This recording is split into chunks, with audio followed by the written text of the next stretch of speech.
Keith, if you guys could just describe what it means that the jury could consider sudden passion in this case.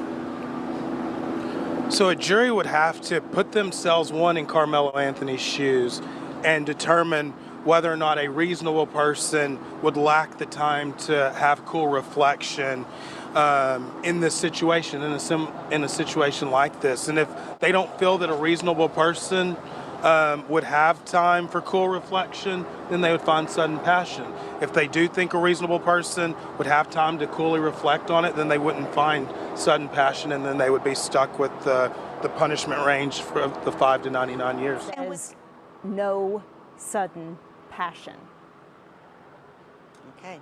So they'll be deliberating 5 to 99. And I could tell. Now Rebecca, we just have a word that it is 35 years. The sentence in this case is 35 years, and that is what Jobin is telling us, that it is a 35-year sentence, no sudden passion.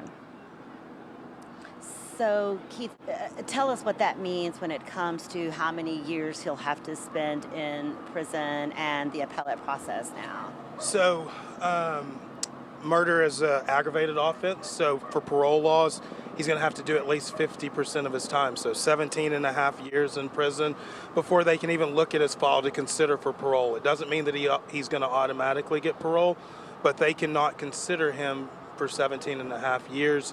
He will get time for any credit that he's been in previous to today towards that sentence. You know, there's really no rhyme or reason a lot of times with jurors on what they decide or what they come up with. I mean, I do think it's a significant punishment for the defendant by the jury, for sure. Yeah, they definitely sent a message with that verdict, Teresa, and we are again expecting impact statements. Yo, yo, yo, it's Big Ant, the spokesman, man. We back. Another edition of Urban Politicians TV, UPTV. Make sure you stay on your pivot at all times, man. Had to come tap in, and I had the links in the description where you can watch the clips in the beginning in full from WFAA as they've been outside the courtroom, and they came with the latest update right here. After being found guilty a couple hours later, Karmelo Anthony had been sentenced to 35 years in prison, and he's 19 right now, and he's going to have to serve at least 17 of those years in the state of Texas before being considered for a possibility of parole. Now, with that coming through, anybody who's affected by this directly, or you went through a storyline that is connected to this directly where you lost somebody on either side in a situation like this, you can feel how you want to feel watching this video, my opinions, my thoughts. If you hate my guts, that's fine. This affects you directly. If you dislike what I'm saying, that's fine. This affects you directly. You agree with what I'm saying, this affects you directly. Feel how you want to feel, because in life, once you lose somebody either way, I ain't going to tell you how to feel like that. You feel how you want to feel. But to the other people, when I come on here and I speak, we going to talk about facts and what has actually went on in this country and what has went on in past time when it comes to situations like this. Now, when it comes to him being in this situation, having a knife on us at the school, that's most definitely a thing. Like, yo, what you got the knife at the school for and things of that nature.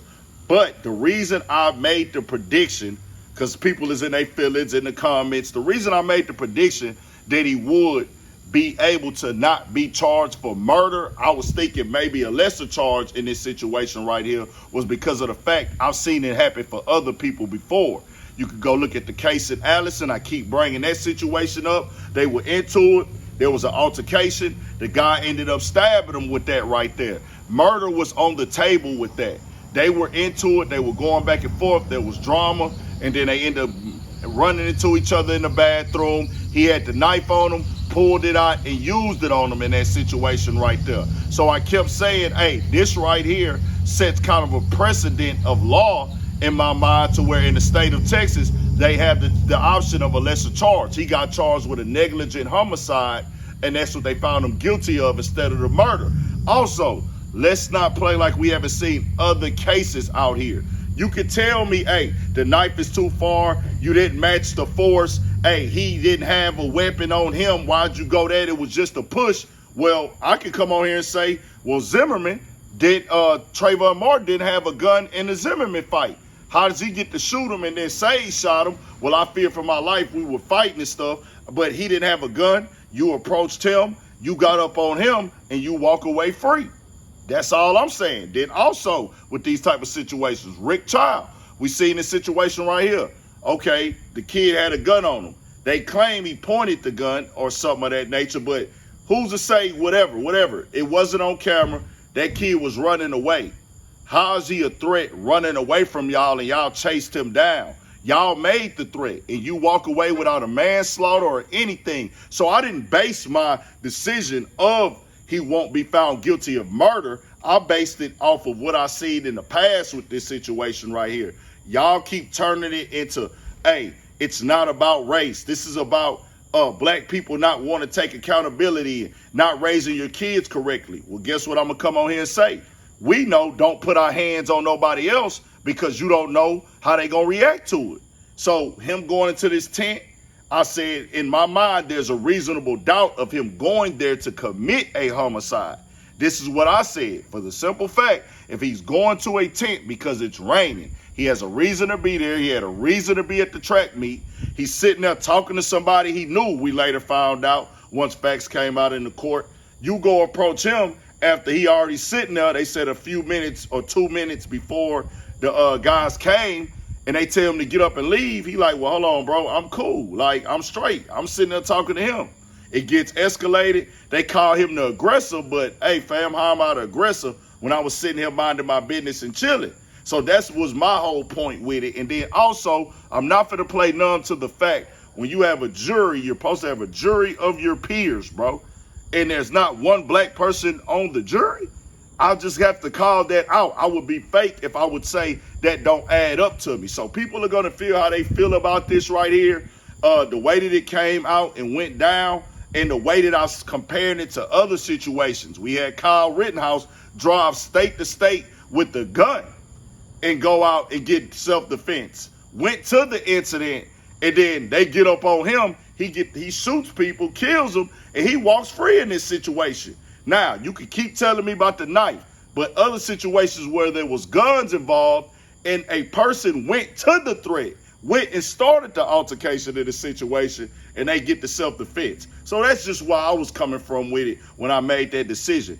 And like I said in my video earlier, I'm not about to get on here and sugarcoat it like race don't be no determining factor on how people as a whole see things in America and even inside of this whole entire world. For the simple fact, if a bigger black kid that was 6 feet, 200 and something pounds go up to a smaller kid that's sitting under a tent, chilling with somebody he know and tell him he got to get up and go, he's going to be seen as a bully. He's going to be seen as a person, man, why are you tripping with him? What gives you the authority to tell him to get up and move? Well, he don't got to move. He don't want to move. He tell you he don't want to move. If you then proceed to touch him in any way, shape, form, or fashion, they're going to say you're the aggressor and you're the reason that there was a problem, that it got escalated to that level. I'm just keeping it all the way 100. It could be a black and white, a black and Asian, a black and Indian, a black and Arabic, a black and Dominican, Cuban, Latino, Hispanic, whatever. If you go up as a black person, somebody under a tent sitting down and say, hey man, you got to get up and move up out this seat. Or, yeah, this is my team seat, and they like, well, bro, I'm not getting up. If you put their hands on them and they do something to you, they gonna say, hey man, he was defending himself. Just keeping it all the way 100. And let's keep it all the way 1,000. Other black people, if they see you go and put your hands on somebody else and you ain't got the authority or the position to do that, they gonna tell you. Other black people gonna tell another black person, you should have kept your hands to yourself.